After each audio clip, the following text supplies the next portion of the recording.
আসসালামু আলাইকুম। আমি ফাহমিদা শারীন সুমি। আম বিভাগ সমাজকর্ম। বিশ্ববিদ্যালয়ের স্বপ্নটা দেখা শুরু হয়েছিল আমার ছোটবেলা থেকে, যখন আমি জানতামও না বিশ্ববিদ্যালয় মানে কি। আমার আব্বুর কাছ থেকে আমি এই স্বপ্নটা ১ম দেখেছিলাম। আমি তখন ক্লাস ৪-৫ এ পড়ি। তখন থেকে আমার আব্বু বলত, "তোমাকে বিশ্ববিদ্যালয়ে চান্স পেতে হবে। তোমাকে বিশ্ববিদ্যালয়ে পড়তে হবে।" তখন আমি জানতাম না বিশ্ববিদ্যালয় মানে কি।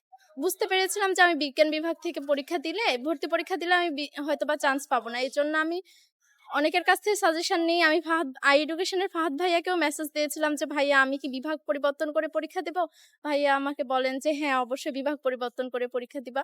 তো ১ম বার যেহেতু আমি সায়েন্স থেকে আর্টসে আসি, তখন আমি ভেবেছিলাম এটা খুব সহজ হবে। ভালোভাবে মনোযোগ দিইনি পড়াশোনার প্রতি। তো এজন্য আমার ১ম বার চান্স হয় না। পরের বার পরীক্ষা দিই। পরের বার 2nd টাইম দেওয়ার ক্ষেত্রে মনে হয় খুব হতাশ ছিলাম। আমার মনে হয়েছিল যে আমি আর রাজশাহীতে যাবও না, অফলাইন কোচিংও করব না। এইজন্য আই এডুকেশন এ ভর্তি হয়েছিলাম। আবু সুফিয়ান ভাইয়ার ক্লাসগুলো করতাম, বাংলা ক্লাস খুব ভালো লাগতো। খুব হতাশ ছিলাম। বিউপিতে পরীক্ষা দিলাম, বিউপিতে চান্স হয়নি। তখন আবার ফাহাদ ভাইয়ার একটা ভিডিও দেখেছিলাম যে ফাহাদ ভাইয়াও বিউপিতে শুধু চান্স পায়নি, সব জায়গায় চান্স পেয়েছিল। সেটা আমার ক্ষেত্রে খুব বড় ইন্সপিরেশন কাজ করেছিল যে আবার নতুন করে পড়াশোনা করি রাজশাহী বিশ্ববিদ্যালয়ের জন্য। আলহামদুলিল্লাহ, আল্লাহর অশেষ রহমতে আমি আবার রাজশাহী বিশ্ববিদ্যালয়ে চান্স পাই। আমি আমার আব্বুর স্বপ্ন পূরণ করতে পেরেছি। সবাই আমার জন্য দোয়া করবেন। ধন্যবাদ আই এডুকেশনকে।